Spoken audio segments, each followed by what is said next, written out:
This is where you can often find Hannah Margolis, in her sunroom, weaving. At the Southwest Institute of Texan Cultures, I learned the basics, very, very basics, when I started to volunteer there. Hannah is proud of the work she's done over the last 30 years of weaving. She donates a lot of her work to charities for their silent auctions.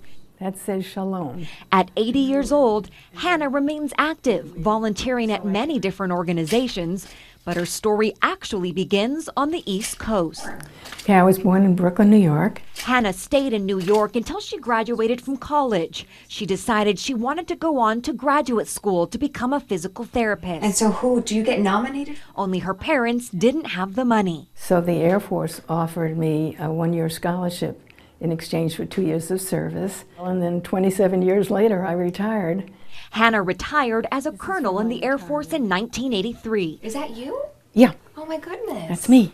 Her service took her all over the world, but ultimately she decided San Antonio would be her final home. She's been volunteering ever since and plans to continue as long as she can. Worry when I can't get under the loom. I take my phone with me and I have this, help, I'm under my loom and I can't get up.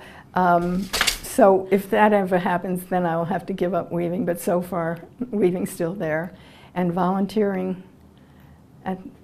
is not a problem. One of her favorite organizations is SAM Ministries. SAM is a very special place, and I fell in love with the organization. Hannah is particularly supportive of the Transitional Living Program that helps families transition from homelessness into self-sufficiency. So much so, she's donated her house to the organization. I was redoing my will and everything, and I thought, this would be ideal. This would be good for me. It would be good for them.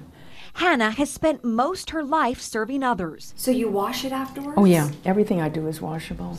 Even receiving a national honor. And then the Presidential Volunteer Award.